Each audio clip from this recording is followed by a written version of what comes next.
Star Citizen Alpha 3.16.1 is now live. It is a relatively minor patch, but it also hides some bits that will be coming next week. We've also had a Inside Star Citizen Duty of Dereliction, which was basically a glorified sprint report, giving us a whole heap of development updates, including ones on the Banu Merchantman and the Drake Corsair and various features that are being worked on for 3.17 and beyond. Maria Pure of Heart Hospital on Hurston is getting ready for Alpha 3.17. It's got a load of the features of other planetary hospitals, but it's got the Hurston theme, slightly oppressive, but also sort of glorifying the various CEOs and Hurston family members. They also showed off Mercy Hospital at Levski, which is in the Nix system, which we should see after Pyro.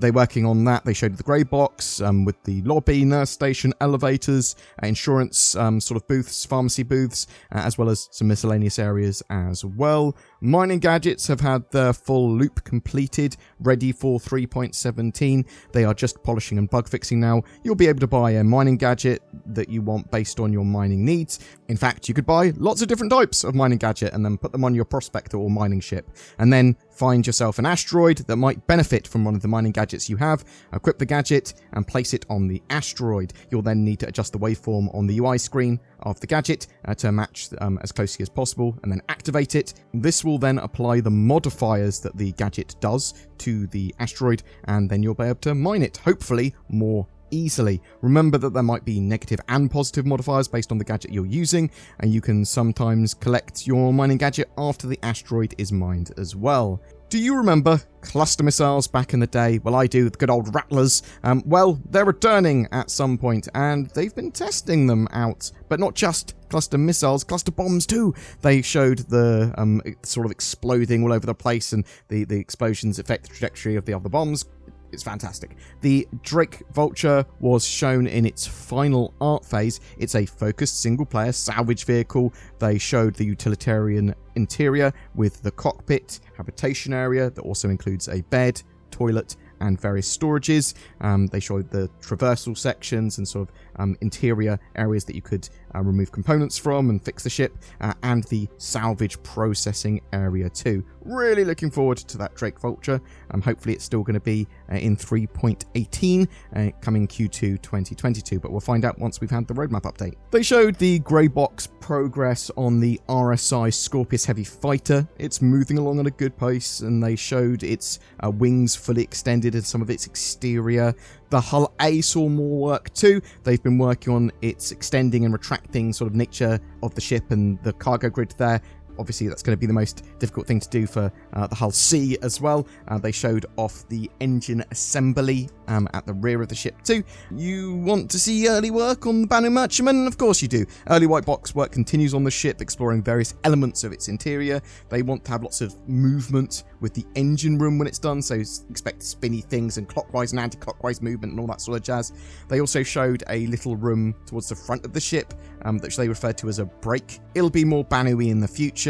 I think they're supposed to have sort of like chill out rooms, sort of recreation areas and beds and stuff close by, things like that as well. The Drake Corsair is in active development, and they showed its white box as it stands at the moment. It's going to go, what it sounds like, it's going to go from its white box that we can see now all the way to completion throughout 2022. Now that will be good if we can see it by the end of the year. Gas clouds, they've seen various work. They're sort of being made into lots of different points of interest in the Pyro system, and they're going to be used at loads of other places as well. They want to make sure that the colour palettes are appropriate for the areas that they're placed in, but they also want to sort of set dress these areas with appropriate wrecks and salvage and asteroids. They said they're on the road to Pyro this year, and obviously gas clouds, points of interest, Lagrange points, all that sort of jazz are going to be a big part of that.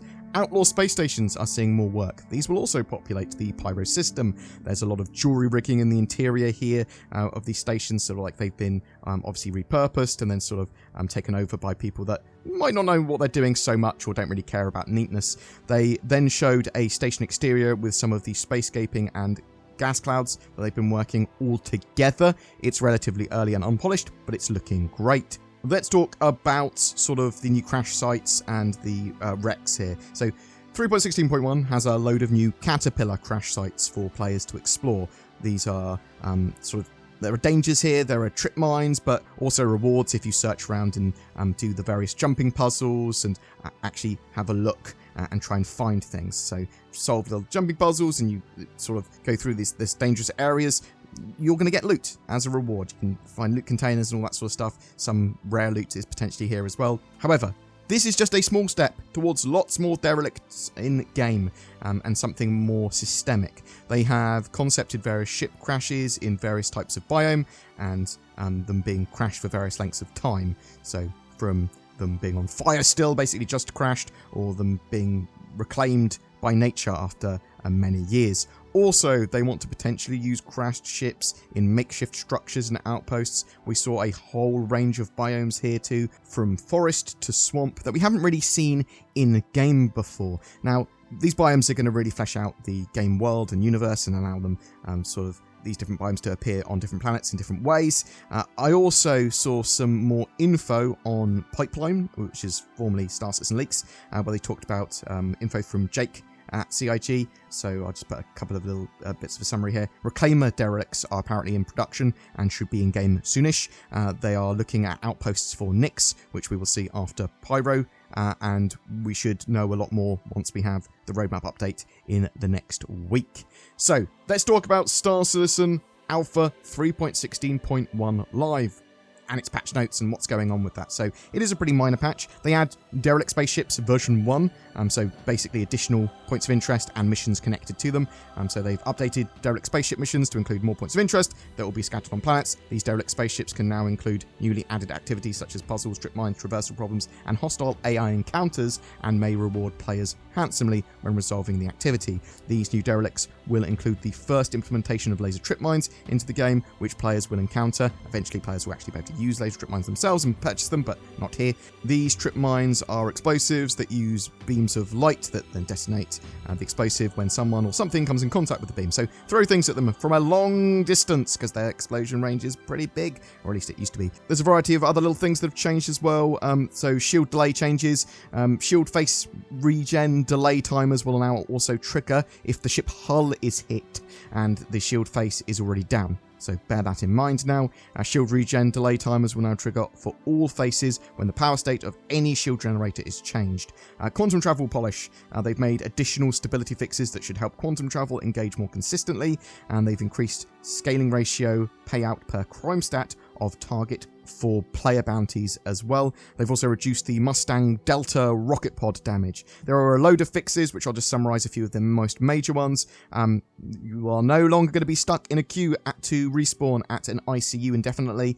Some mission accessibility problems have been fixed. Various shield holes have been fixed. MFD and cockpit problems have seen fixes, so no longer are you going to be sort of stuck in the inner thought system. You can now leave prison without your character breaking. Again, that's great. However, there are various known issues still. Some servers can stop updating their mission offerings. This is a critical issue, unfortunately. I'm surprised that it is in the 3.16.1 live patch, but it is. If you will need to occasionally rejoin, leave a server and rejoin one, or change your region to get back into a server that's not broken. Attempting to log back into a bed can sometimes result in a long loading screen before then being sent back to the main menu and getting a 30k error. Players can experience positional desync with another friendly. Many mineable asteroids can't be scanned. Spawn closets sometimes don't recognize that there's a dead, or actually knocked out AI inside them, so you can't complete some of those bunker missions if you've knocked an NPC out rather than actually taken them out. Ships sometimes won't appear in the Vehicle Manager app. You have to spawn them first, then they appear. It's a bit annoying. Logging out from the Reliant ship's bed will cause the Reliant to sort of be stuck in flight mode when you log back in, and then you're stuck in the sleeping area. You can't repair, refuel, or restock at the planetary stations. Again, not ideal. Ships may despawn after a player's death, and Hammerhead's doors can trap players inside the turrets, which is not great. So some of those are obviously pretty critical to be solved, and they're not yet. So hopefully that will be solved in a hotfix very soon. Hopefully, again, before next week when they have Xenothreat 3.0, and I think a lot of people will actually be playing. And we have got a, I believe, free fly sort of week or so, 17th of February. So again, let's hope that's all sorted for then. Where is the Consolidated Outland Hoverquad? Well, it was in the patch notes and then removed from them, so you can expect that to turn up over the next week as well, as we also have that Xenothreat 3.0 starting next week as well. I expect that Cloud Imperium will want to push it all as a big thing, and bundle maybe a few ships together for a sale along with that new Consolidated Outland Hoverquad. But boom! That's it for your 3.16.1 update and Inside Star Citizen summary today. I am very much looking forward to more shipwrecks in-game. I want to see lots and lots of ships, all the ships that we currently have. Maybe like a graveyard of ships as well. Not just a salvage or scrapyard. Actually, that's fine as well.